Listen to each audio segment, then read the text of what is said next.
Take a deep breath in. Let it rise slowly through your chest and gently fall away. Allow your shoulders to soften and your thoughts to quiet, like dust settling beneath stained glass light. You are here now, safe and still. Let us begin.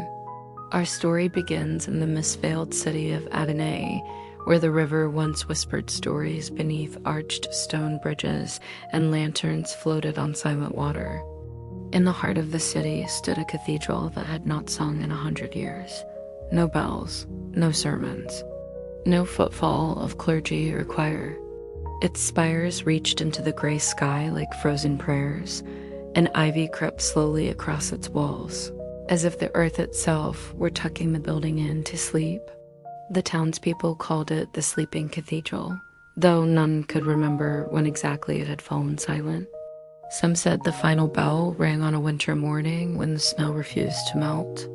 Others believed it happened the night the moon turned gold and hung low over the rooftops, larger than any harvest moon they had ever seen. But no one truly knew. What remained was quiet. In the mornings, children tiptoed past it. In the evenings, the older folk lit candles in their windows, facing the cathedral, though they rarely spoke of why. The stone steps at its entrance had turned green with moss, and the great rose window above the main doors glowed faintly even in the absence of sunlight, as if lit from within by memory. In the city lived a girl named Isaline.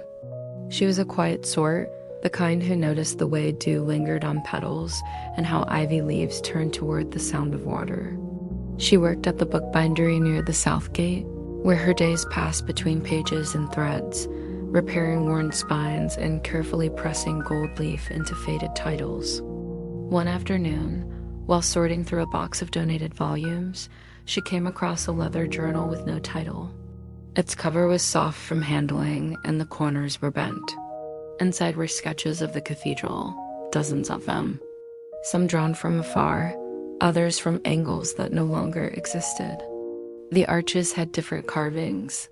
The bell tower had windows long since bricked over, and on one page, in soft ink, a message was written: "The cathedral does not sleep, it waits." Isaline touched the page. A faint warmth pulsed beneath her fingers. She closed the journal slowly, holding it against her chest as if it might vanish if she let go. That night, she returned home by way of the cathedral instead of her usual path. Twilight painted the stones violet and blue, and the wind smelled faintly of lavender from the fields beyond the river. The main gates were closed but not locked. She hesitated. Then she stepped forward and pressed both palms against the heavy wood. It gave with a low sound, not of resistance but of breath, as though the building itself was exhaling after a long silence. The air inside was cool and dry, carrying the scent of ancient wood and old paper. Shafts of fading light filtered through stained glass, casting the floor in muted hues. Dust floated in the air like tiny stars. She stood in the nave, looking toward the altar where a single candle sat, unlit, in a brass holder. Beside it was a bell pull made of braided silk. Its color had faded to a quiet gray. She did not ring it. Not yet. Instead, she sat on one of the wooden pews, opened the journal again, and began to sketch what she saw.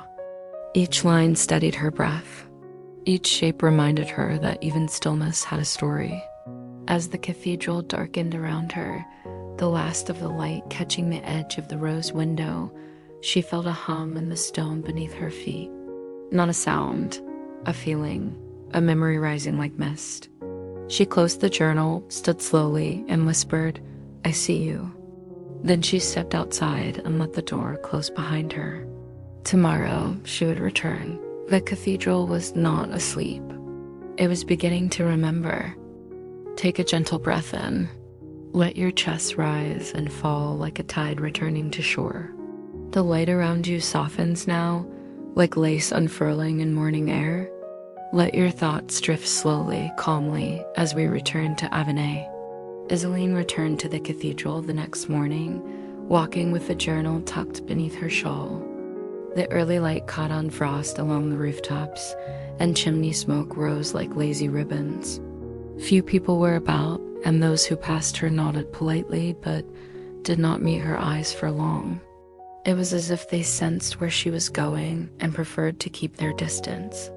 The great doors opened easily again. The interior had not changed since yesterday, yet something in the way it held the light seemed warmer, as though the stone had drawn breath during the night. She made her way to the altar, her shoes quiet on the worn floor, and placed the journal gently beside the unlit candle. This time, she noticed more. A thread of gold silk, thin as spider's web, curled from beneath the altar's cloth. It shimmered faintly, though there was no breeze to stir it. She followed the thread with her gaze as it trailed down the side of the platform and slipped beneath the floorboards. Kneeling beside it, Isaline touched the thread with her fingertips. It felt warm, pulsing like a heartbeat. She remembered the message in the journal. The cathedral does not sleep. It waits, but for what? She stood and explored further. Behind the altar, a side door led to a narrow corridor, its walls lined with carvings of plants and birds, vines, cypress, sparrows, and lilies. Each was chipped with age, but beautifully detailed. The corridor curved gently, leading downward into coolness and quiet. At the end of the corridor, she found a wooden chamber door. The thread of silk slipped underneath it like a trail. She opened it slowly and stepped inside. This room was circular, with high ceilings and empty niches carved into the stone. Dust coated the floor, but the air smelled of metal and cedar. In the center stood a great table, and on it, laid carefully in a velvet-lined tray, was a collection of tools. Hammers, molds, and bell cores. It was a bellmaker's chamber. She stepped closer and saw that beneath the dust, one of the tools had recently been moved. Its shape was outlined cleanly, the space around it still coated in gray. She brushed a finger through the dust and felt warmth in the table's surface. There, beside the tray, lay a folded piece of parchment. She opened it gently. A message had been written in ink the color of rust. The first bell must not be rung by hand. The thread will show the voice that is ready. The note ended with a delicate symbol, a bell encircled by leaves. She recognized it from the carvings in the corridor. This place had once belonged to someone, not just a craftsman, but a caretaker of sound, of stories carried in the chime of metal and air. Isaline took a quiet step back and looked around. The niches in the wall were not empty after all. In the dim light, she now saw shapes tucked inside them, wrapped in linen. Tall, narrow, silent, bells, covered and sleeping. Each had a tag tied to it, though the ink had faded. She approached one and traced the letters. For the weaving of peace. Another read, to stir the depths of stone. A third, to welcome what was forgotten. She did not touch them. She only stood still, heart calm, breath steady, as the room held her in its hush. When she finally stepped back into the cathedral's nave, the thread of gold silk curled once around her ankle before slipping away again into the cracks of the floor. She left with the journal held close and a question blooming quietly in her thoughts. If the cathedral was remembering, what part did she now play? And would she be the one to wake its voice? The next bell had not rung in 100 years, but something was beginning to stir. Let your breath settle once more. Allow your thoughts to rest in the soft hush of early light.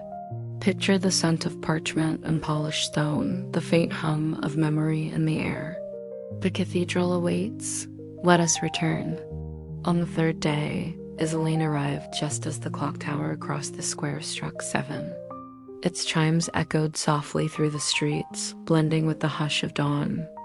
She wore a scarf tucked against the chill and carried, tucked inside her coat, a single sprig of lavender wrapped in linen, a habit her grandmother had passed down to carry something living into places forgotten. The cathedral's doors welcomed her again without resistance.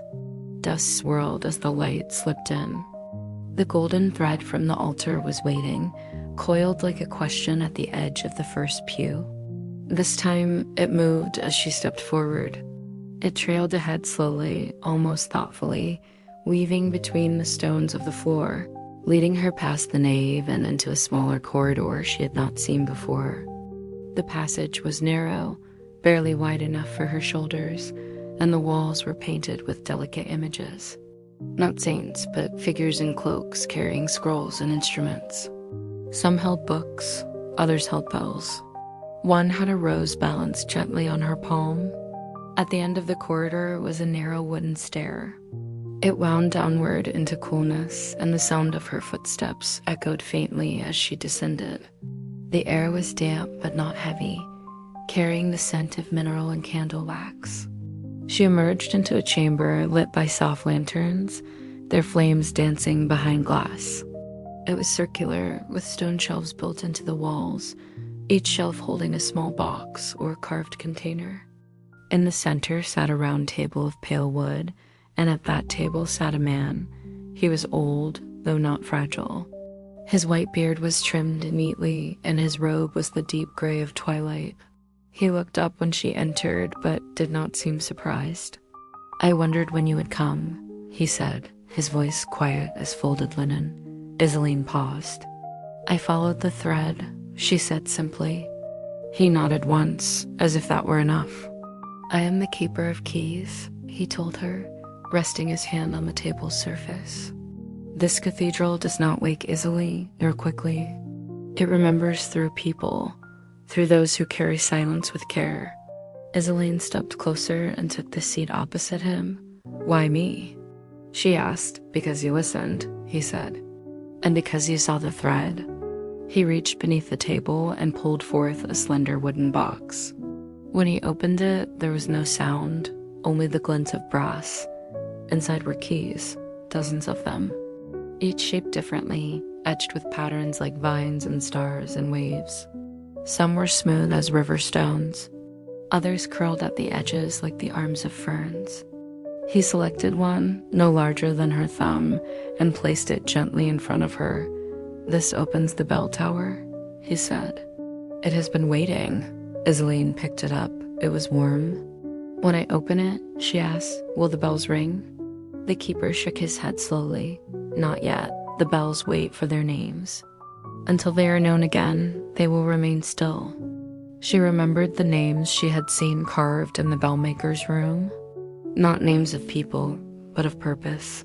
Peace, memory, return. She closed her fingers around the key. "Then I will listen," she said. The keeper smiled, a soft folding of the face like parchment settling. "There are stories in the walls," he said. "Go where they echo." She stood and bowed her head slightly. He did the same. No further words were needed. As she left, the golden thread slipped once around her wrist, then vanished behind a carved column. She returned through the corridor of cloaked figures, now seeing their faces more clearly. One bore a scar in the shape of a star. Another held a blossom made of metal. Back in the cathedral's heart, she stood beneath the rose window and looked up. The light had changed. The reds were deeper now, the blues calmer. She held the key in her hand and walked slowly toward the northern stair. The bells were not asleep. They were waiting to be named. Close your eyes for a moment and imagine the scent of cold stone and wind-tossed paper. Let yourself rise gently with the breath of a sleeping tower, tall and waiting. The cathedral holds its breath. Let us return to the story. The key turned in the lock with a soft click. The narrow iron gate that barred the spiral stair gave way, revealing a passage lined with stone and ivy. Isaline stepped into the tower, her footfall light as parchment. The stairs wound upward in a slow, steady spiral. At first, they were narrow and uneven, worn by the passage of time and the soles of countless shoes long forgotten. Small windows opened at intervals, allowing pale beams of morning light to stretch across her path. With each step, the air grew cooler and thinner, filled with the scent of copper, wind, and old feathers. About halfway up, she paused to rest on a windowsill. The city stretched far below her, roofs clustered together like stories waiting to be told. Birds circled the spire in lazy arcs. Somewhere beyond the fields, the river shimmered like a thread of silver stitched into the earth. She continued on. At the top, the stair opened into a circular room with arched windows on every side. Wooden beams crossed above, sturdy despite their age. And there, hanging in the center of the space, were the bells, 5 in total. Each one was unique. One was broad and heavy, etched with symbols of the sun and wheat. Another was tall and slender, with runes that wrapped around its base like water. The third had vines etched along its rim. The fourth, smaller than the others, gleamed as if newly cast. The fifth hung slightly apart from the rest, darker, its surface smooth and bare. None of them bore names, yet as Isaline approached, she felt them. Not heard, but felt.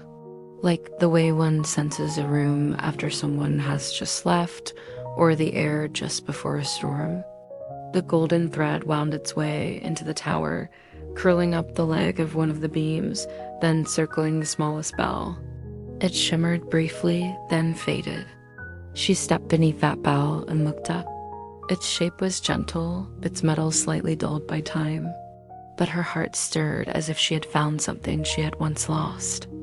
Her fingers brushed its surface, and a whisper stirred in her thoughts. Not words, but feelings. A quiet night. A voice returning, a hand held in peace. She whispered softly, "You're a return." The bell did not ring, but the air shifted. A faint breeze moved through the tower, and the other bells stirred, not with sound, but with presence. Like the soft breathing of someone beginning to wake. She stepped back and opened her journal. On a fresh page, she sketched the 5 bells, and beneath the smallest one, she wrote, "Bell of Return." The first had remembered its name. She knew now what must be done. Let the sound of rain fall gently around you. Imagine it brushing against rooftops and window panes, flowing softly down stone walls and soaking into mossy paths. In this hush, your thoughts can rest. Let your breath follow the rhythm of flowing water. The cathedral stirs once more. Let us return. It was raining when Isaline woke. The sky above Avonay was the color of slate, and the clouds hung low, touching the tops of chimneys and steeples. The scent of damp earth and lavender drifted through her window, mingling with the quiet patter of water against the glass. She wrapped herself in her warmest shawl, thick wool dyed in deep green, and tucked her journal under her arm. The city was subdued in the rain.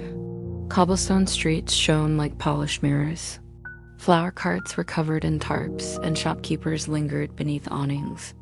The usual hum of voices and carts had softened to a quiet rhythm, broken only by the occasional splash of a puddle or the creak of an old shutter. She walked slowly toward the cathedral, her footsteps muffled by the wet ground. The great doors stood as they always had, waiting. They opened for her as if they had never been closed, the scent of candle wax and stone rising to meet her. Inside, the rain became music. The roof, high above, caught the sound and echoed it in waves that rolled gently through the nave. Droplets traced paths down the stained glass windows, casting moving colors across the flagstones. She made her way to the bell tower. The spiral stair was darker today, the windows fogged and weeping. Her fingers brushed the cool stone as she climbed. Each step seemed slower, more thoughtful. When she reached the top, the bells greeted her in silence. 5 shapes, 5 voices waiting to be heard. She walked to the second bell. It stood tall and graceful, with a slender neck and a wide lip. Etched along its sides were runes like flowing water, lines that curled and dipped like the curves of a river or the markings of rainfall. The golden thread had returned. It shimmered near the base of the bell, coiled gently like a vine and resting motionless. She stepped closer, and the air shifted. A breeze slipped through the high windows and stirred the hems of her cloak. She reached out and touched the bell's side. Cool metal met her fingers. A quiet pulse followed, faint but steady. Images came unbidden, a garden after rain, a letter left unread, a tear on someone else's cheek, not sadness but a cleansing, the soft ache that comes with remembering something beautiful and lost. "You are rain," she whispered. At her words, a single drop of water slipped through a crack in the stone ceiling. It fell in a perfect line and struck the top of the bell, leaving a small mark, round and glistening. Though the bell did not ring, a sound rose inside her all the same. A memory of water running in gutters, the hush of an evening storm, the comfort of being held while the rain tapped gently against the windows. She stepped back and took out her journal. The page from yesterday held the drawing of the bell of return. She turned to a fresh sheet and began to sketch the tall bell before her. The pencil moved easily. Lines curved like rivers, shapes forming with quiet certainty. She labeled the drawing in neat letters, Bell of Rain. 2 bells now had names. She looked at the others, the bell with vines, the one etched in gold, the dark one, smooth and silent. The rain outside began to fall more steadily. It tapped the windows and danced on the roof, not in fury, but like an old friend come to visit. She stood in the center of the tower and closed her eyes, letting the sound fill her. In this moment, she was not alone. The cathedral heard her. The bells listened. And somewhere deep within the stone, something began to stir again. Not a sound, a memory. A voice learning to speak once more. Take another deep breath. Let your spine ease and your hands relax in your lap. Picture ivy slowly growing along stone walls, undisturbed for centuries. The air is cool, fragrant with moss and memory. The story continues in the cathedral's tower. Let us return. Isaline remained within the bell tower long after she had named the Bell of Rain. The sound of falling water had faded to a distant hush, replaced now by the quiet hum of wet stone drying in gentle currents of air. The city below had disappeared beneath a layer of soft mist. From the windows of the tower, Avonay seemed like a dream remembered just after waking. She sat for a moment longer, allowing her thoughts to settle, and then rose to her feet. Her eyes turned toward the third bell. It was not as tall as the others, nor as ornate, but something about it drew her forward. Its surface was softened by age and streaked in a patina of deep green, giving it the color of a forest canopy. Twisting across its face were etchings of vines and leaves, delicately engraved by a careful hand. The shapes curved with a rhythm that suggested growth, the way tendrils reached toward the light, looping and curling with quiet insistence. Tiny blossoms were tucked among the vines. Some were detailed, others barely sketched, as if the bell had been caught in the act of blooming. Isaline found herself holding her breath as she stepped closer. The golden thread, still wrapped loosely around her wrists, uncoiled and drifted ahead of her. It circled the base of the bell once, then stilled. She placed her hand gently against the metal. It was warm, not just from touch, but from something deeper, as though sunlight lived beneath its surface. She closed her eyes, her fingers resting lightly against one of the engraved leaves. A garden opened in her mind. She saw a walled courtyard behind a weathered chapel. Stone paths traced through beds of rosemary, thyme, and sage. There was a fig tree leaning toward the sun, and terracotta pots lined the edges of raised beds. Someone knelt beside a patch of marigolds, planting each flower with care. A laugh echoed across the stones, clear, gentle, full of life. A breeze moved through the scene, carrying the scent of soil petals and lemon balm. The vision passed, but its feeling remained. Peace, nurturing, a cycle that never truly ended. "You are the bell of growing," Isaline whispered. The bell gave no sound, but something in the tower shifted. A leaf floated in from one of the open arches. Carried on a slow gust of wind, it spiraled downward and came to rest near her foot. It was green and heart-shaped, the edge tinged with morning dew. She bent down and picked it up, tucking it carefully into the pages of her journal. She turned to a new page and began to draw the third bell. The pencil moved softly across the paper, tracing vines, etching petals. She took her time. She noted the delicate texture of the metal, the way the vines seemed to flow rather than stand still.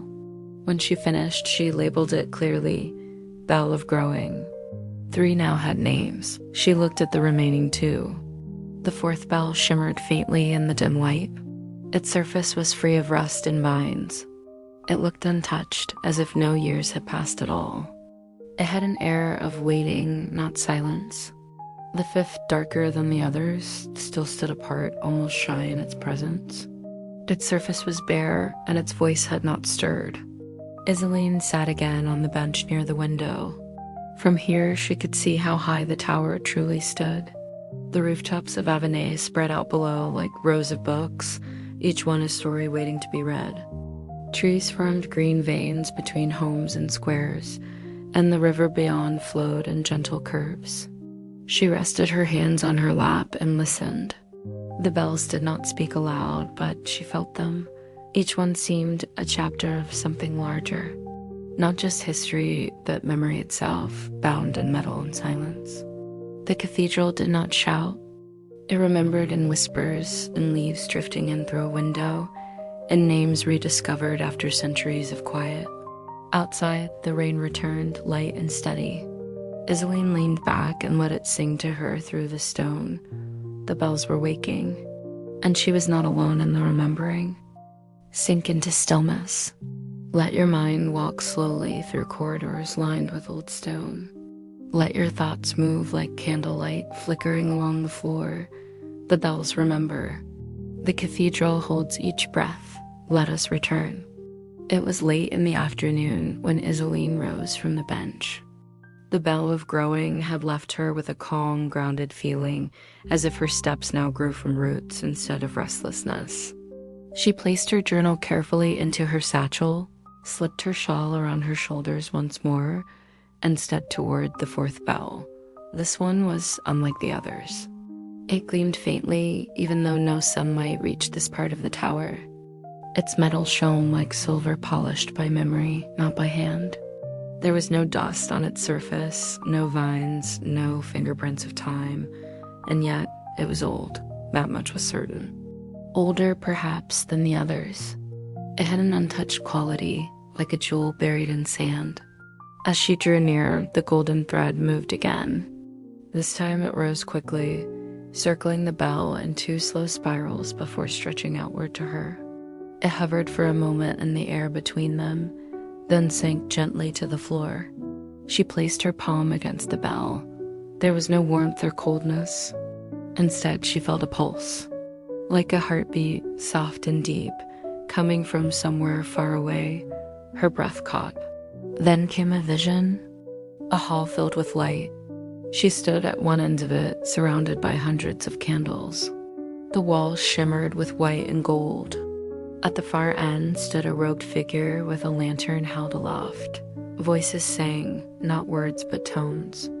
The sound echoed in her chest like waves reaching the shore. And then the figure turned and walked away, their footsteps making no sound.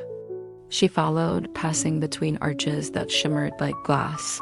The lantern flickered and flared. Then the image faded. She opened her eyes and found herself once again in the tower. The bell before her seemed to glow slightly in the afternoon light.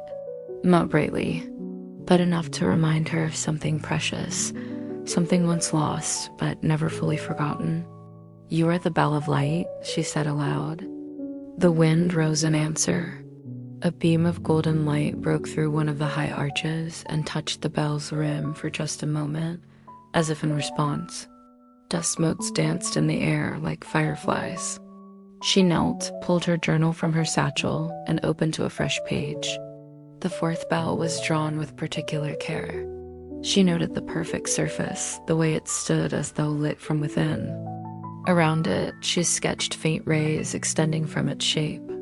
Then, in her clear, small handwriting, she labeled it Bell of Light. Now 4 bells had names. She looked toward the 5th, the last. It stood in the corner of the tower, a little apart from the others. It did not gleam, nor did it carry carvings or symbols. It was simple, dark, and smooth. Its presence was quieter, almost hesitant. There was no visible rust, yet it seemed cloaked in shadow. Not in menace, but in waiting. As though it had withdrawn over the years, curling inward in silence. She would not approach it yet, not today. Instead, she turned back to the window and watched the city breathe beneath her.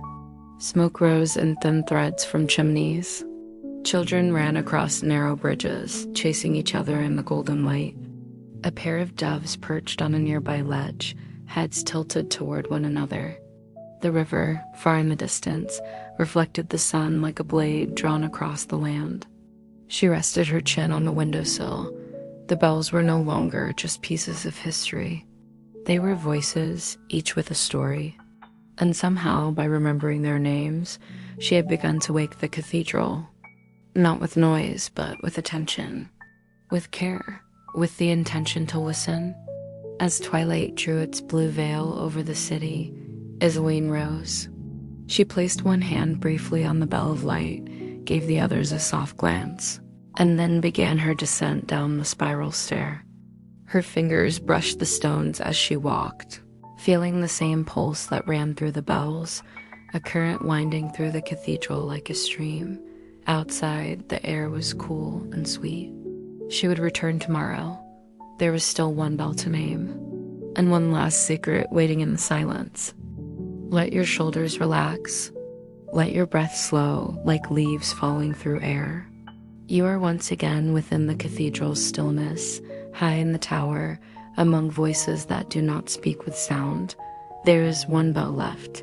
Let us return. The next morning, the sun emerged gently over Avonay, streaking the windows with golden light. It was the kind of morning that began slowly, with the world still yawning into wakefulness. Mist clung to the trees and rooftops, curling around chimneys and drifting between alleyways. Isaline rose early. She ate a piece of warm bread with honey, wrapped her shawl around her shoulders, and stepped into the street. There was no urgency to her steps. The bells would not rush her. Still, she felt a quiet pull in her chest, as if the tower were calling her back. The cathedral's doors opened with their usual hush. She paused in the nave for a moment, letting her gaze sweep the arched ceiling and the light filtering through the stained glass. Then she moved steadily toward the tower, boots whispering across the stone floor. Up the spiral stair, her fingers grazing the walls as she climbed. The bells were waiting. 4 had names now. Their presence had grown fuller, clearer. She could almost sense them leaning inward, listening. She turned toward the final one. It stood alone in a shadowed corner, away from the others. The light did not touch it as it did the rest. Even now, in morning sun, it remained dim. Not dark in color, but in feeling. Its surface was smooth and without marking. No carvings, no vines, no etchings or symbols, just silence. The golden thread curled slowly at her feet. Hesitant for the first time, Isaline stepped forward. There was no resistance from the air, no cold wind or sense of warning, only stillness. Deep, deep stillness. She reached out, her fingers met metal. It was neither warm nor cold, it simply was. And in that moment, her breath left her in a soft exhale. A vision unfolded, not in images, but in sensation. A great, endless plain beneath a sky without stars. Footsteps across frost, a closed door in a forgotten house. A name once spoken, now lost. She understood. This bell did not sing of gardens or light or rain. It held the quiet between words, the hush before a promise is made, the weight of things not said, but deeply known. She placed both hands on the bell. "You are the bell of silence," she whispered. The golden thread moved, slower this time, like a bow drawn across a cello's deepest note. It coiled once around the base of the bell, then vanished beneath it, fading into shadow. A hush settled across the tower. Not emptiness, completion. The cathedral exhaled. She drew a long breath and opened her journal. The page felt heavier than the others. She took her time with this final drawing, sketching the smooth surface, the way the bell held no markings, only its own quiet strength. She titled the page, Bell of Silence. Then she turned to the first page of the bell sketches. She read them slowly, tracing the names with her finger.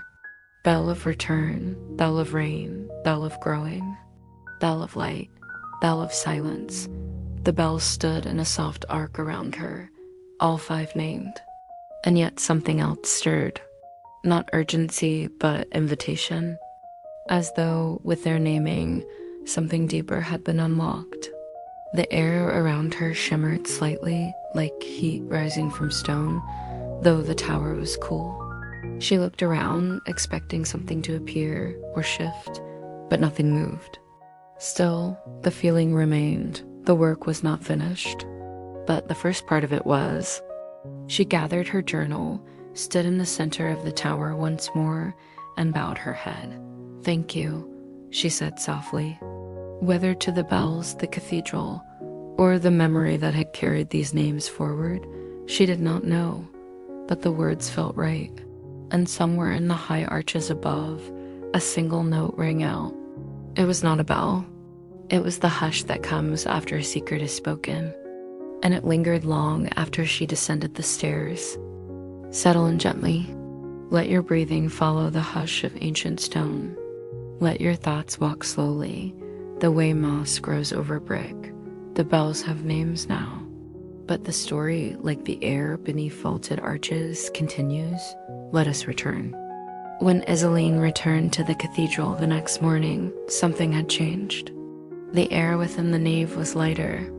Though no windows had been opened and no door stood ajar, there was a fresh scent, like wild thyme growing between cracks in stone. She made her way past the quiet pews, past the rose windows spilling amber light across the floor, past the columns where ivy had once crept.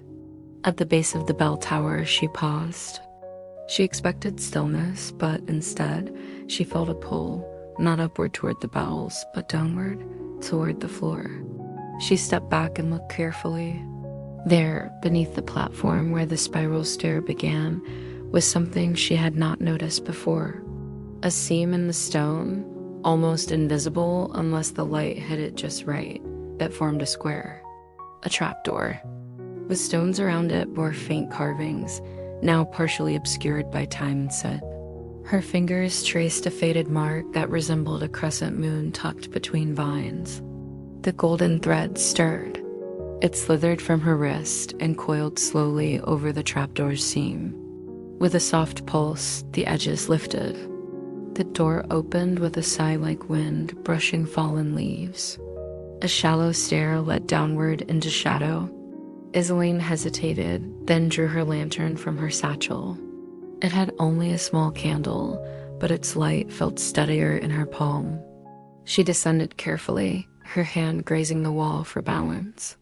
The air below was cool and smelled faintly of cloves and smoke. The stair curved slightly before flattening into a narrow corridor. The walls were smooth stone, lined with thick iron sconces, their torches long cold. Her footsteps echoed gently with each step, wrapped in layers of old silence. The corridor opened into a chamber. It was small and round, with 5 alcoves set into its curved walls. Each alcove bore a symbol, a droplet, a branch, a flame, a star, and a simple circle, and in the center stood a pedestal. Upon it rested a book. It was bound in green leather, worn soft at the edges. A vine motif curled along its spine, inlaid with silver that shimmered faintly in the lantern's glow. She approached slowly, heart steady, eyes wide. The book did not seem dusty. In fact, it looked recently placed, though she knew no one else had passed through the trapdoor. A golden ribbon curled from its cover and trailed like a tendril toward the pedestal's base. She reached out, placed her hand gently upon it, and opened the first page. Inside were names, not of people, but of bells. 5 entries. Each was written in beautiful looping script, the ink still dark and clean. Beneath each name was a description, more poetic than practical. The bell of return, to call what was lost. To echo the voice of memory, the bell of rain, to soothe and soften. To weep gently and cleanse, the bell of growing, to nourish. To root and unfurl in quiet strength, the bell of light, to guide without binding. To awaken what waits beneath, the bell of silence, to listen. To hold space when words falter, Isaline touched the page, almost reverently. Then she turned to the next. It was blank, and the one after that. Dozens of empty pages followed. She paused, then pulled out her own journal. She sat cross-legged on the floor of the chamber, the golden thread coiling loosely near her knee, and began copying the entries by hand. Her pencil moved with care, each word placed slowly. She didn't rush. This was not just transcription. It was an act of remembrance, of anchoring something sacred. As she wrote, a breeze moved gently through the chamber. It carried no chill, only a whisper of pine and wild mint. Somewhere above, one of the bells may have trembled. Or maybe it was only her breath catching at the edge of a thought. She closed the green book, resting her palm briefly on its cover. Then she rose. There was more hidden in the cathedral. She could feel it, the way one feels the weight of a dream just before waking. But for now, she would return to the light. And when she stepped into the tower once more, the golden thread followed silently behind her, weaving its path between the stones. Let your breath be as steady as a clock tower's rhythm. Let your thoughts glide across cobblestones, warmed by sunlight and softened by moss. The cathedral breathes again. You've heard the bells, now listen to the stone. Let us return. When Isaline emerged from the chamber beneath the bells, the morning had deepened into golden midlight. The air above felt warmer now, touched by something softer than sun. She closed the trapdoor gently and brushed her fingers along the seam. The stone returned to stillness, but something in her had shifted. The cathedral felt different. She noticed it not in sound, but in presence.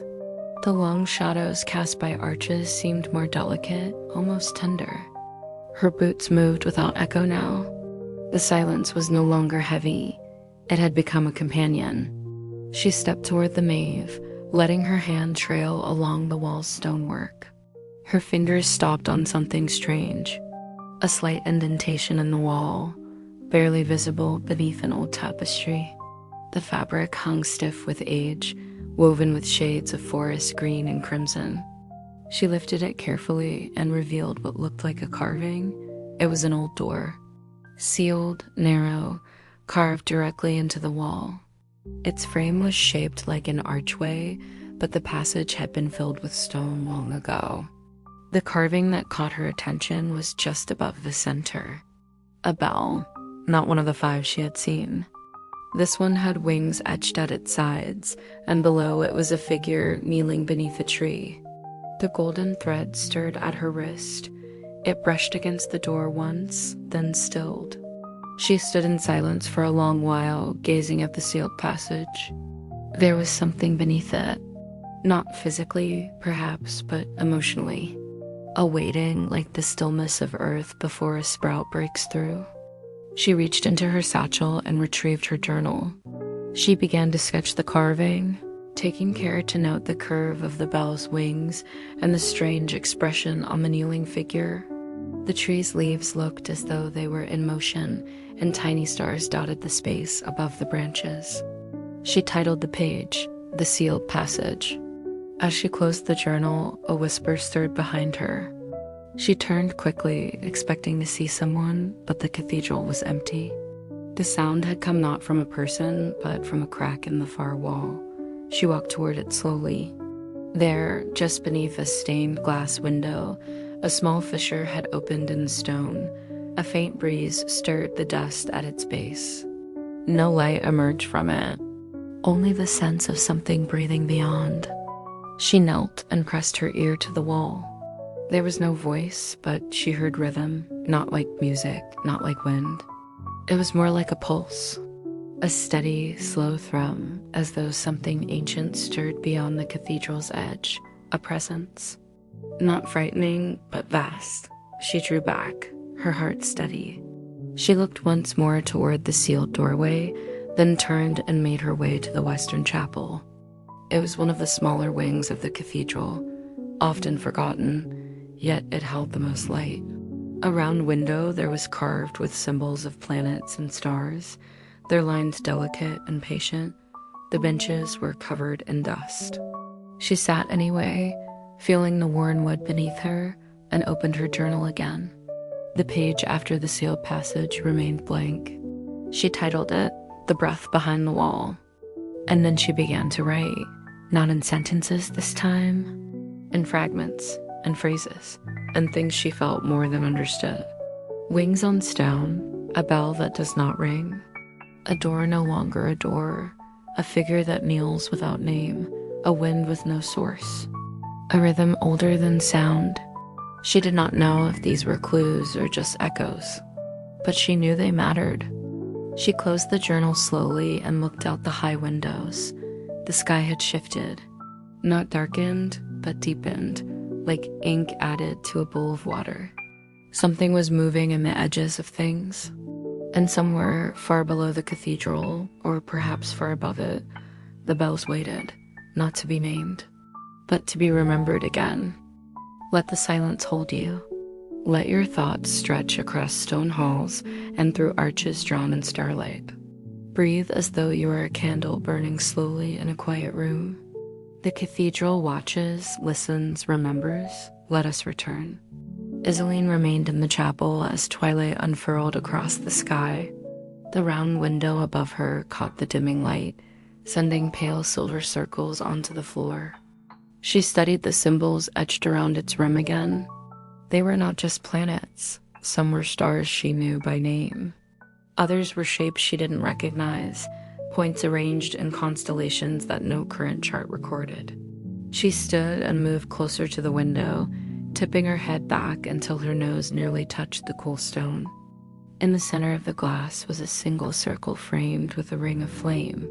Around it spiraled 7 tiny sigils. She had seen one of them before, in the carving over the sealed door. She opened her journal and checked her drawing. Yes, the winged bell bore the same flame ring as the star at the window's heart. Her fingertips pressed gently to the glass. The golden thread moved again, brushing her wrist in long, slow loops. It rose upward, tracing the curves in the window's design. Then it dipped through one of the star sigils and vanished behind the frame. Isaline stepped back. The rhythm from the wall was gone now. In its place, she felt a warmth spreading from her chest outward.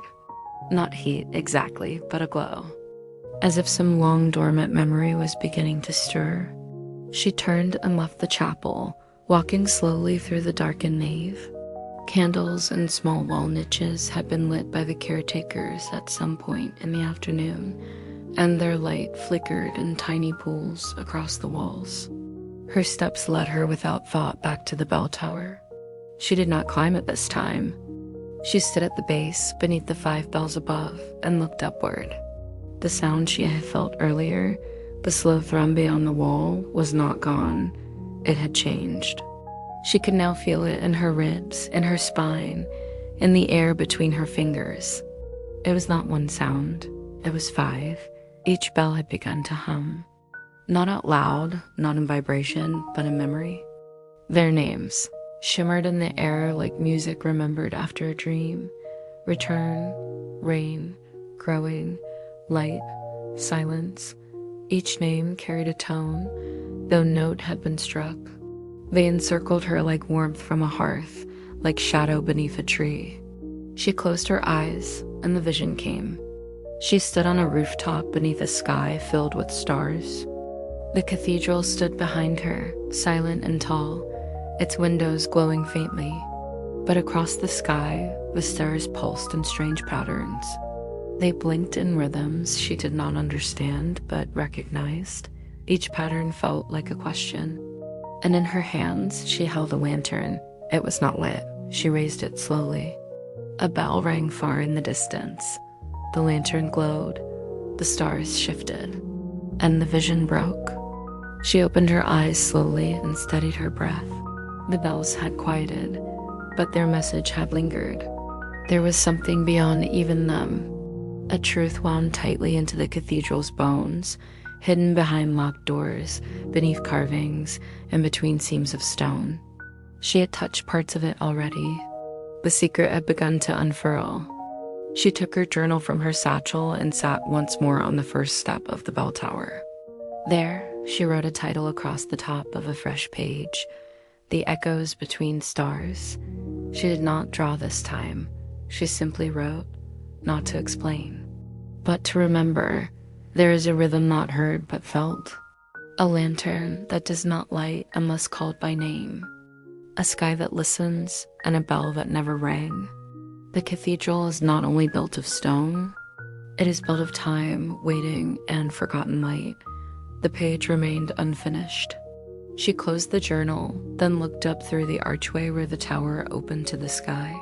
Night had come fully, and the stars, for the first time in years, seemed to flicker in a pattern she could almost understand. Close your eyes if you wish.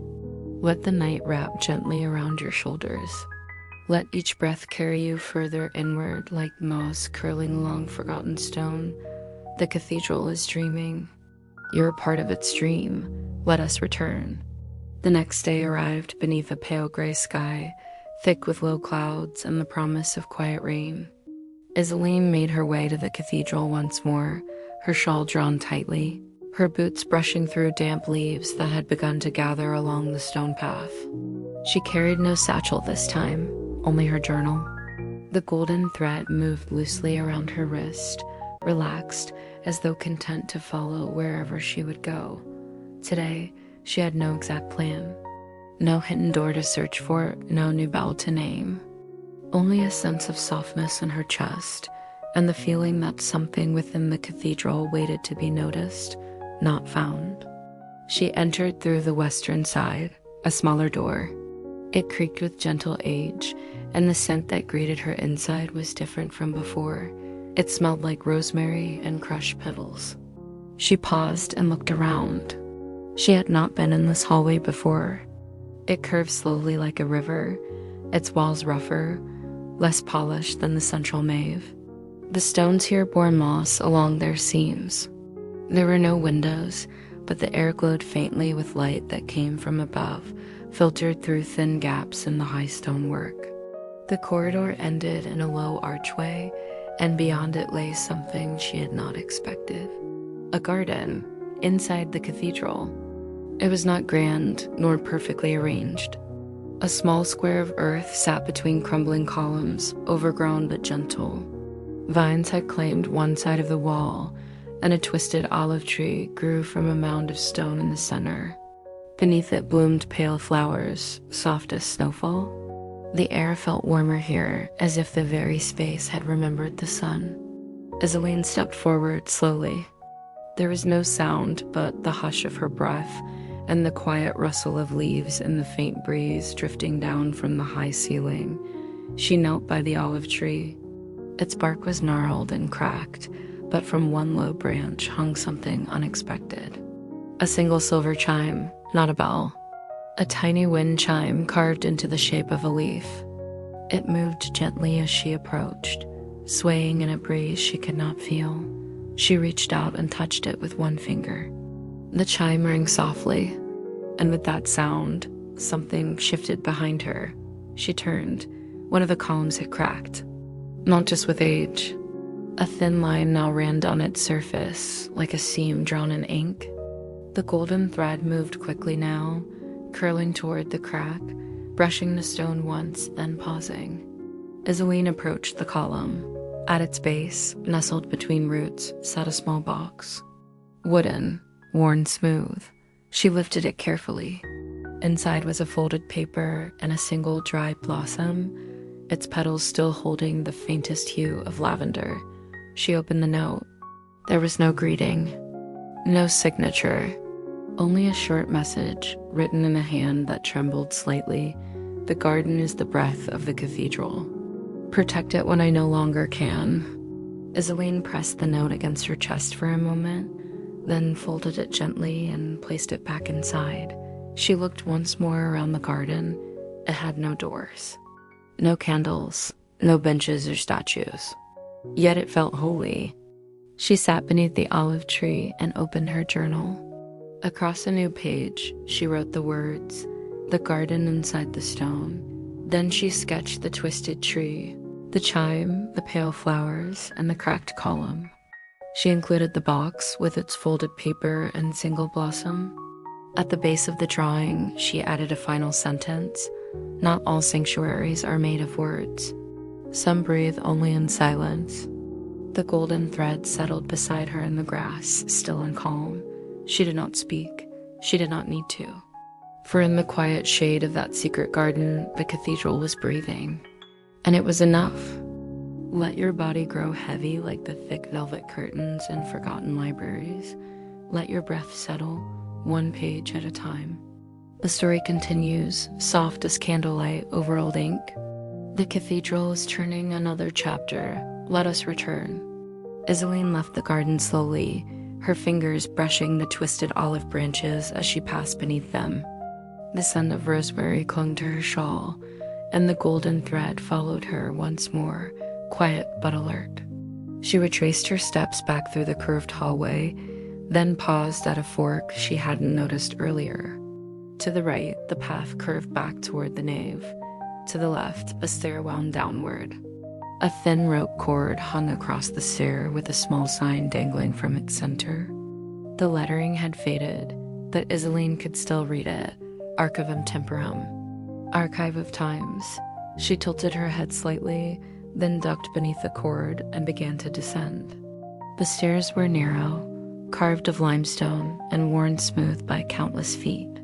The walls were close, but lanterns had been mounted in evenly spaced intervals, casting a warm golden wash of light along the way. At the base of the stair, the corridor opened into a long hall lined with arched doorways. Each doorway led to a small chamber. Within the first, she saw wooden drawers reaching to the ceiling, every one labeled in tight handwriting. The second chamber held shelves filled with scrolls wrapped in cloth. In the third, light spilled through a stained glass panel above a desk where a single figure sat, unmoving, an old man. He was tall, robed in deep plum wool, and wore a chain with a tiny key around his neck. His beard was white and neatly braided. He looked up as Isaline entered, and though his expression was serious, his eyes held no fear. "You've come far without asking," he said. His voice was low and quiet, like a page turning in a thick book. Isaline stepped forward. "I didn't know there was someone else here," she replied gently. The man nodded once, then gestured to a second chair beside the desk. "This archive is not open to all, but the bells gave your name." She sat, curiosity blooming quietly in her chest. "What is this place?" "The archive beneath the cathedral holds memory," the man said, opening a ledger with fingers that moved precisely, reverently. Not just of words, but of dreams, moments, sounds that once filled these walls. Fragments of times too small for history to keep, but too important to lose. He pushed the ledger toward her. Within it, she saw dozens of small drawings, bells, carvings, garden leaves, stars.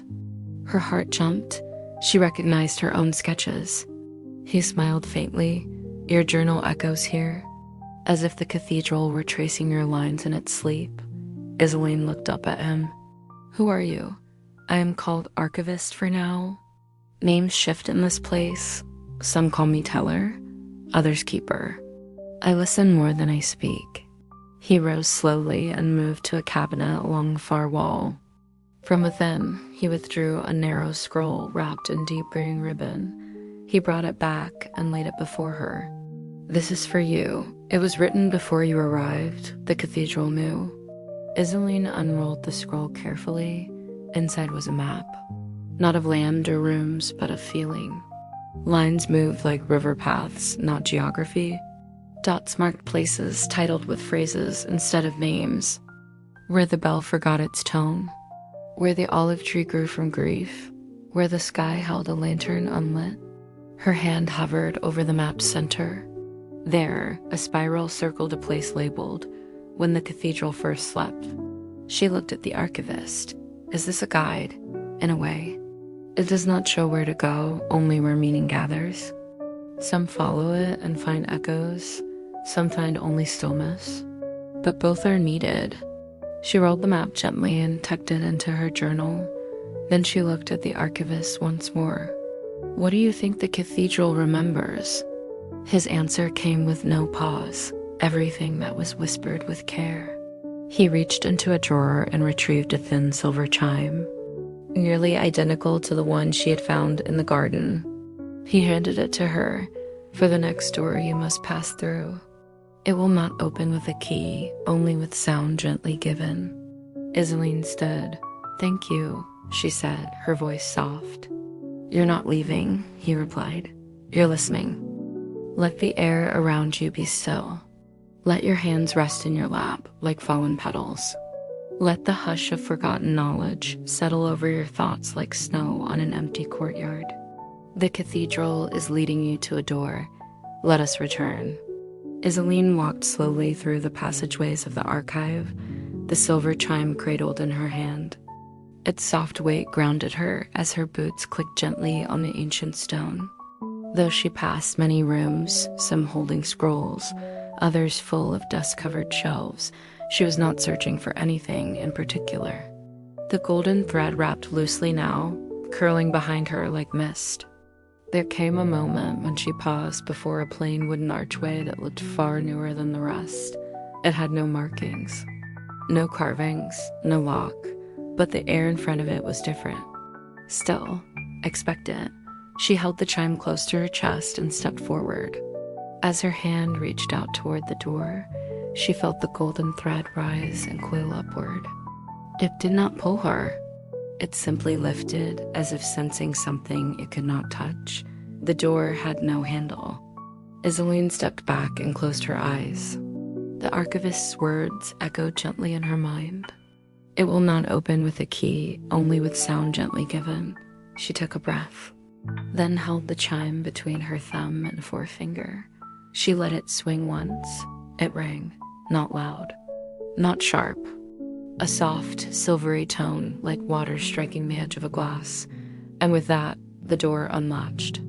There was no creak, no grind, only a whisper of release. She stepped inside.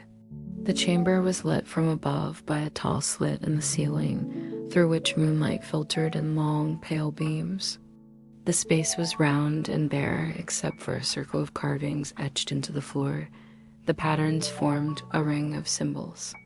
She knelt slowly and studied them. Some were stars, others resembled bells, but a few were unfamiliar, delicate, swirling marks that suggested motion more than form. As she reached out to touch one, her finger hovered just above the stone. The symbol began to glow faintly. The golden thread responded, rising to mirror the spiral of her hand, and then she heard it, a tone. Not from the chime this time, from below, low, deep, slow as tidewater. It vibrated not through her ears, but through her ribs. She rose to her feet and looked around. A circle of air shimmered faintly at the center of the room, and inside that shimmer, she saw flickers of memory. The cathedral, younger, walls still gleaming with lime wash. A girl lighting a lantern at the altar. A gardener laying stones around a sapling, a candle floating across water. None of it lasted longer than a breath, but each moment glowed with something more than memory, reverence. She stepped into the circle and closed her eyes. The golden thread pressed softly to her temple, and then she saw it clearly, a cathedral not yet built, just earth and sky, and someone drawing a line in the soil. A curved line, the first arc of the cathedral's foundation. The one who drew it was humming, no language, just sound. Sound becoming shape, shape becoming space, and then the vision faded.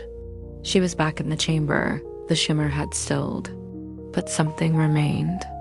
A sense of origin, of something sacred, not because of what it held, but because of how it began. She looked down at her hands. The silver chime rested still. She held it once more and let it ring a second time. This time, the door behind her opened on its own. She stepped out. The archivist was waiting, leaning quietly in the hallway as if he had known she would return at this moment. "Did you hear it?" he asked. Isaline nodded. "Not with my ears," she said. "Was something quieter?" He smiled, almost sadly. "Then you've walked where the stone still sings."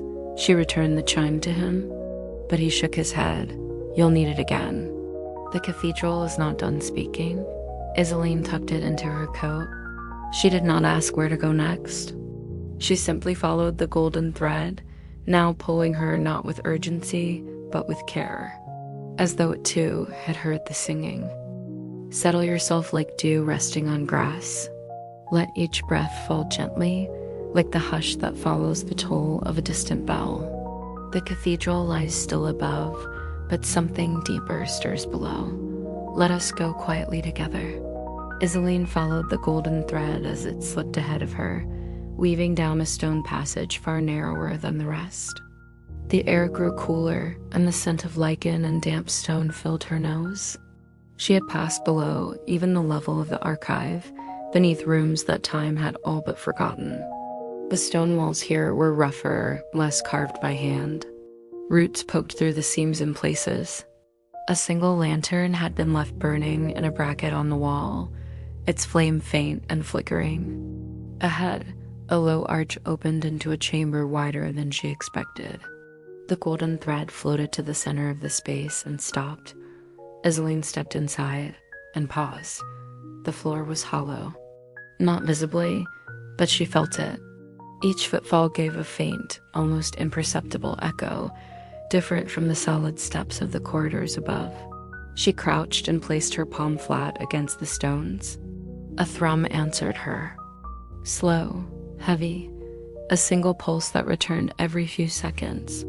It came from below, from deep below. She pressed her ear to the floor, and there, beneath the skin of the earth, a tone rang. It was not music, it was not noise, it was simply presence. Like the heartbeat of something vast and ancient. She rose slowly and scanned the chamber. There were no markings, no symbols, no doors. Only silence and that deep, rhythmic sound. She sat cross-legged in the center, directly above the tone, and waited. She did not move. She did not speak. She simply breathed and listened. The golden thread coiled beside her. The tone grew more steady. Then, like mist parting in morning light, a thought drifted into her mind. Not in words, not even in images. Just a feeling that something waited to be remembered, and it was below her. She stood and moved to the far wall. Her fingers brushed against a faint seam in the stone, a hidden line. She pressed gently. Nothing shifted, but then she remembered the chime. She drew it from her coat and let it swing once more. Its soft note rang through the chamber, and the floor trembled, only slightly. But it was enough. A circle of stone near the center cracked in a perfect ring. A hatch. She knelt and lifted it. Beneath, a spiral stair twisted down into shadow. No lanterns lined this descent, only darkness. She took the lantern from the wall above and stepped downward. Each step sank her deeper into stillness. The sound below did not grow louder, but her heart responded to it, matching it, becoming part of it. At the bottom of the stair, she entered a cavern lit by a soft glow from unseen crystals embedded in the walls. In the center of the chamber stood a bell, massive. Its surface was dark, veined with fine silver lines like branches in frost. She approached. The bell bore no inscription, but the golden thread moved toward it like a tide. Isaline placed her hand gently on the bell's side. It was cold at first, then warm, then silent, until a single low note rang through her body. She saw nothing, yet everything inside her slowed and opened. The bell was not calling out. It was answering a question she had not asked. A question she had carried her entire life. She stood in the stillness and let the sound hold her. There was no story to write, no mystery to name, only this moment, a moment that belonged to the cathedral, to her, and to all things that listen when no one speaks. She turned and climbed the stair once more, the golden thread rising gently behind her. When she reached the chamber above, the thrum had faded, but her own rhythm had changed. The kind of change that doesn't shout, only settles in the bones. Let your breath move like silk drawn across ancient stone. Let your body become still, like rain pooling in the curve of a quiet stair. The cathedral has spoken from below. Now something calls from behind. Let us listen together. Isaline walked the corridor in silence, her steps careful as she followed the soft tug of the golden thread. It no longer rushed ahead, nor darted with mystery. Now it pulsed like a heartbeat, steady and sure, guiding her through the deeper halls beneath the nave. The air was warmer here, scented faintly with lavender and something metallic, like old coins or forgotten keys. She passed murals worn nearly smooth, their edges faded by time and candle soot. One showed a figure with open palms standing beneath a rain of light. Another showed bells floating like leaves above a river. The corridor narrowed, then opened once more into a small antechamber shaped like a hexagon. Each wall bore an inscription. Most were in Latin, but one bore the familiar letters of her own tongue. When voices are buried, they bloom in stone. She traced the words with her fingers. The golden thread curled above them, quivering. There was a door on the far wall. Unlike the others, this one was carved with spirals that reminded her of the dream map given by the archivist. At the center of the door, no knob or handle, only a small depression shaped like a palm. She placed her hand into the space. The door did not open, but she heard a voice, soft, not from the door, from the wall beside her. She turned. It was not speaking words, but syllables without shape, like humming that had forgotten its melody. Her ear leaned closer. The stone was warm. She knelt and pressed both palms flat against it. The sound grew clearer, still not language, but she understood it, the way one understands a lullaby long before they know what the words mean. She closed her eyes and listened. It was the voice of someone who had once lived within the cathedral, not a priest, not a bellkeeper, a girl. She had known the garden. She had carried a lantern and watered the olive tree by hand. She had never written a book or carved a name, yet the cathedral remembered her, not for her duties, but for her silence, her presence. She had once sat where Isaline had sat. She had once placed her own hand against this same wall. Isaline opened her eyes and spoke softly, "I hear you." The golden thread pressed gently against her shoulder. The humming shifted, then faded into quiet. The wall beneath her hands cooled. And then the door behind her opened, not with a creak, not with light. Only a gentle breath, as though the cathedral exhaled once. She stood and turned. The room beyond was small, lit by a single candle set inside a glass bowl filled with water. It flickered gently, casting rings of gold and blue on the stone walls. A chair sat beside the bowl, on it a robe, folded neatly, made of thick woven wool, dyed in the soft gray blue of morning sky. Beside it, a book. Isaline stepped closer. The book was bound in soft leather, and when she opened it, she found only one phrase written across the center of the first page: "To remember is to remain." She did not know whose words they were, but she felt the weight of them. She sat beside the bowl and dipped her fingers into the water. It was warm. She closed her eyes and let the silence return. And then she heard the humming again. But this time, it came from within her chest. It was not the girl's voice. It was her own. A sound that had waited for the quiet to become deep enough. She did not sing. She did not hum aloud. She simply listened to the part of her that had always known this place, and knew it still. When she rose, she wrapped the robe around her shoulders. It was not a garment. It was an inheritance, a quiet belonging.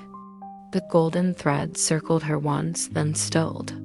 Outside the chamber, the candle's reflection continued to dance in the water, as if waiting for the next story to begin. But Isaline knew. This one was not over yet. Let your shoulders sink like leaves falling to still earth. Let each breath soften as if dust were settling in an old chamber of memory. You are still within the cathedral's dreaming. And now its letters begin to speak. Let us follow. Isaline stepped out of the small chamber, the robe draped across her shoulders, its folds brushing softly against her sides as she moved. The golden thread rested now, wrapped like a sash at her waist. It no longer pulled, it simply stayed. The corridor ahead curved downward again, though the slope was gentle. The stone underfoot had changed. Here it was warmer in tone, the color of sunlit clay, with tiny sparkling grains embedded throughout. As she walked, her footsteps barely made a sound. It felt like walking across pressed velvet.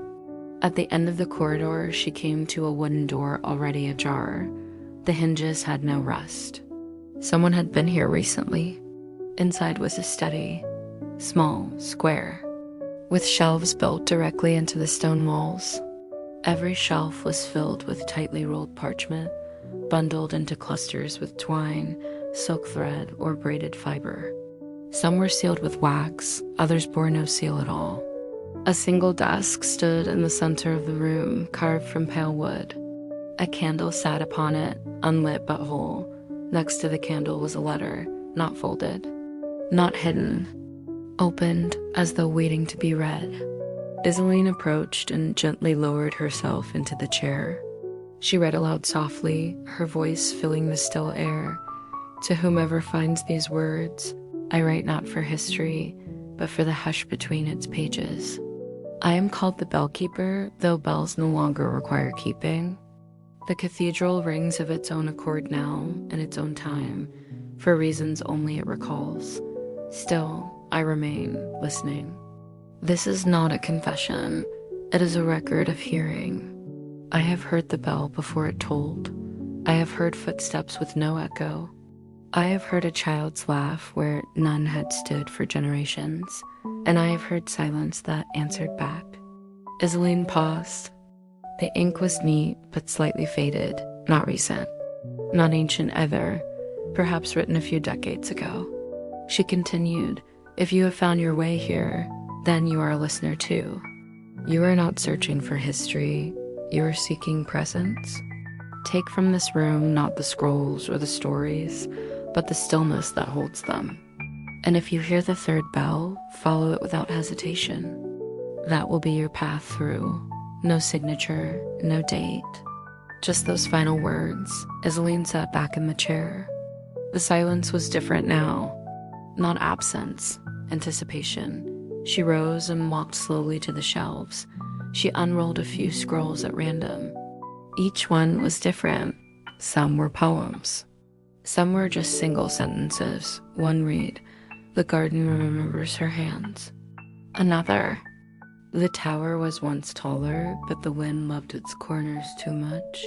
None of them felt forgotten. They felt paused. She lit the candle with a match from her satchel and left it burning gently on the desk. As she turned to leave the chamber, a sound stopped her. A bell, not loud, not near, but unmistakable. 3 slow tones. 1, 2, 3. Her breath caught, but not from fear.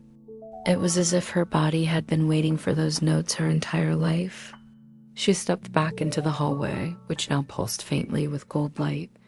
The robe warmed across her shoulders. The golden thread stirred. She followed the sound, not hurried, not lost, only guided. Past the corridor, down another narrow stair, beneath beams worn by time and hands and heat, until she came to a door made of ironwood, its surface carved with lines that met at a spiral center. There was no lock, only a small indent in the center. She placed her hand against it. It gave, and the door opened inward, quiet as mist. Beyond it lay a room filled with hanging lanterns, hundreds, each one swaying ever so slightly, though there was no breeze. Each one pulsing faintly. and beneath them a pool, still black as ink. Reflective as a mirror, she stepped closer, and her reflection met her gaze. But it was not just her own face, it was others. The girl who had planted the olive, the bellkeeper, the woman who once hung to the wall. They were not gone, they were not ghosts. They were memories housed in presence, carried by stone, held by water, wrung into being. The third bell had opened the final gate, and it waited. Let your eyelids grow heavy like petals at dusk. Let the hush settle gently across your shoulders, as if the wind itself had paused to listen. The cathedral has called her to the heart of memory. Let us follow where bells do not toll, but resonate softly. Isaline stepped closer to the edge of the water. The lanterns above her continued their subtle sway, casting circles of gold on the pool's dark surface. Each light pulsed with its own rhythm, as if each one held a story still breathing in silence. She looked into the reflection again. Her own face, softened by candlelight, remained still, but the others shifted. Not like ghosts, not like dreams. They moved with intent, but without time. Their faces watched her, calm, knowing, patient. She knelt at the edge and dipped her fingers into the pool. The surface rippled outward, rings upon rings. As each ripple passed beneath the lanterns, their pulsing changed. One flickered in response, then another, and another, until the whole room shimmered with a quiet language of light. The golden thread at her side uncurled once more, rising and forming a gentle arc above her head, like a halo in motion. It did not tug or lead, it simply hovered.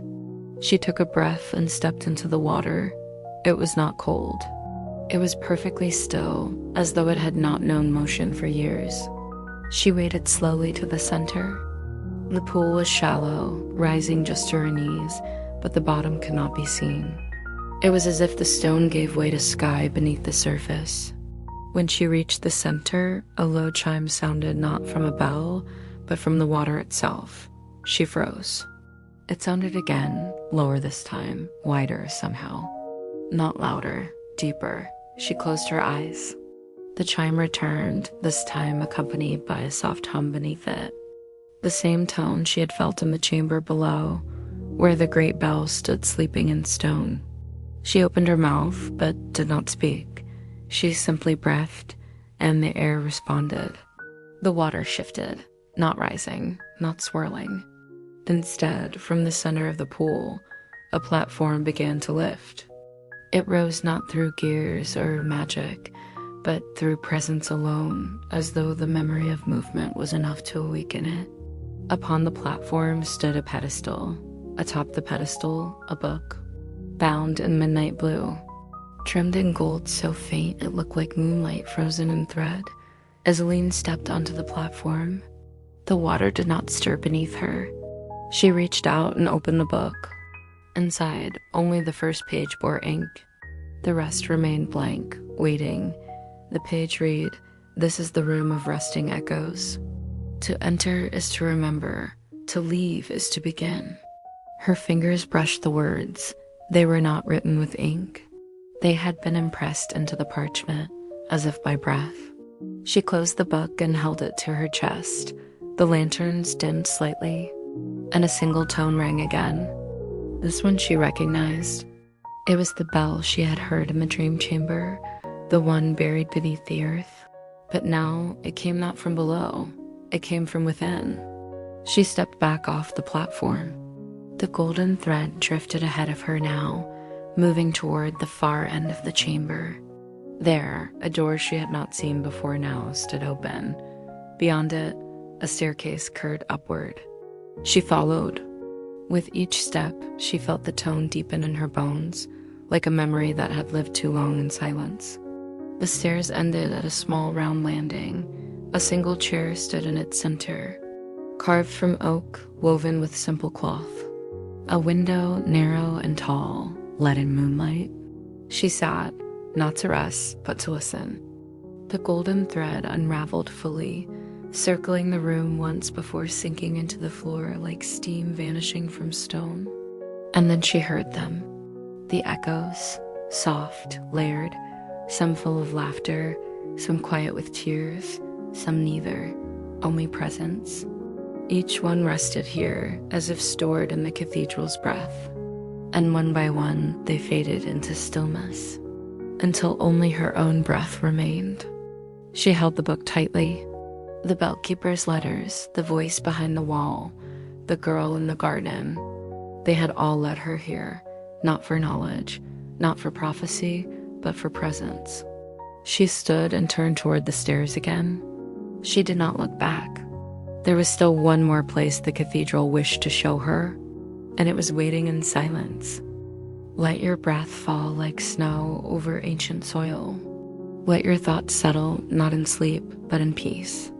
We return now to the cathedral, where quiet paths unfold beneath moonlight, and the final petals begin to open. Isaline descended the narrow staircase in silence. Each footstep made no sound, though the stone beneath her felt firm and real. The robe still clung softly to her shoulders, and the midnight blue book rested in her arms, warm as if it had just been held by another. When she reached the base of the stair, a corridor opened before her, this one unlike the others. It was not carved but grown, shaped from ivy-covered archways and delicate branches that twined like sculpture.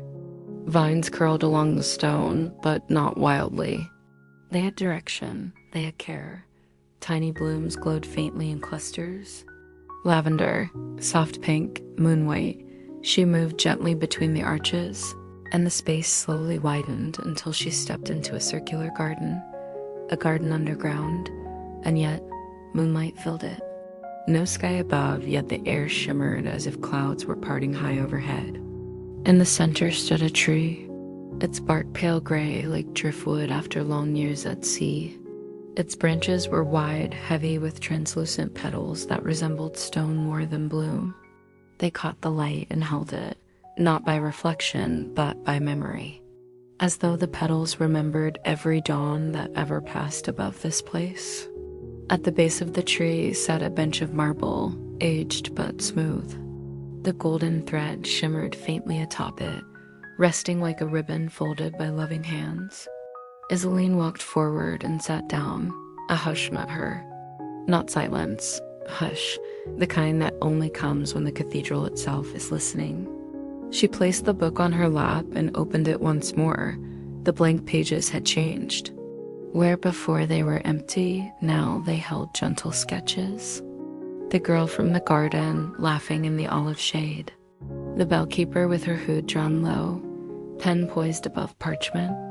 The humming woman beside the stone wall.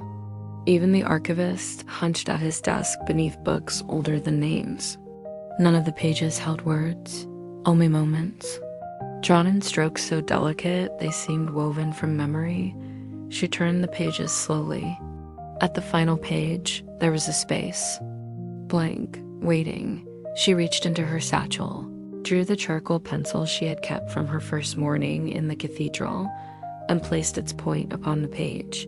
She drew a circle, then a tree, then a bench, then herself. It was not perfect, but it was hers. When she finished, she closed the book and set it gently on the bench beside her. The petals of the tree above stirred slightly. One, pale and oval-shaped, loosened from a high branch and fell. It drifted slowly, spiraling down without sound. When it touched the earth beside her feet, it did not break, it glowed, and then dissolved, leaving behind the faintest warmth on the stone path. Isaline stood. The golden thread rose once more, thin now, almost transparent. It drifted toward a small archway behind the tree. She followed it without fear. Her steps light, her breath deep. The passage beyond was short, and when she stepped through, she was back in the cathedral's nave. Not in the same moment as she had left, but returned. The pews glowed with morning light through the high windows. Dust moved in the beams like gold leaves suspended in air. No one else stood there. And yet, she was not alone. The bell above did not ring. It breathed. A quiet, patient breath. She looked back. The passage she had exited from was gone. Only a smooth wall remained. She did not search for it. She simply bowed her head and whispered thanks, then turned and walked slowly toward the cathedral's tall doors. Let your heart breathe slowly, as if wrapped in candlelight. Let your thoughts lie down gently, like folded linen in an old cedar chest. The story nears its close now, though some doors never shut. Come, let us walk the final steps together. Isaline moved through the great nave of the cathedral with the pace of someone returning, not arriving. Her feet touched the stone like they remembered it, like they belonged to its rhythm. The golden thread had vanished completely. It had not unraveled. It had simply fulfilled its purpose. The tall arched windows gleamed with light from a new sun, filtering through stained glass and shades of gold, moss, and amber. The images had changed. Where once they told only the great stories of saints, martyrs, and crowned builders, now the faces of the quiet ones appeared. The girl who hummed to stone, the bellkeeper, even Isaline herself, drawn not in perfection but in presence, hair tousled, shoulders wrapped in soft wool, a gaze held toward the middle distance, as if listening. She paused at the center of the nave. The great bell above her made no sound, but she no longer needed it to. The tone lived in her bones now. At the far end of the cathedral, the massive doors stood tall and still. They were no longer closed. A thin line of daylight traced their seam, waiting patiently. Isaline stepped forward. When her hand touched the iron lead, the doors opened, not outward, not inward, but all around her. The cathedral let go of her, and at the same time kept her. She stepped outside. The world was unchanged, and yet completely new. The morning air was crisp, filled with the scent of herbs from a nearby garden. A bell called somewhere in the distance, not the cathedral's, but another. A market bell, perhaps, or a chapel across the valley. She walked the narrow path down the hill. Children chased leaves near the cloister's edge. A monk repaired a wooden step in quiet concentration. No one stopped her. No one needed to.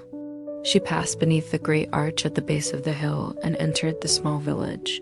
It was a quiet place. Humble. A bakery opened its shutters, releasing the warm breath of morning bread into the street. She turned left toward a familiar alley, the one where she had first heard the archivist mention the sleeping bell. And as she passed beneath its crooked sign, she paused.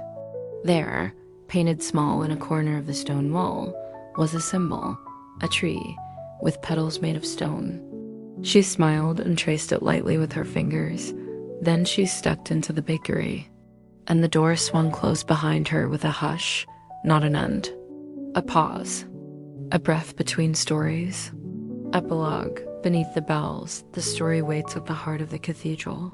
In the hidden garden where no footsteps echo, the marble bench remains.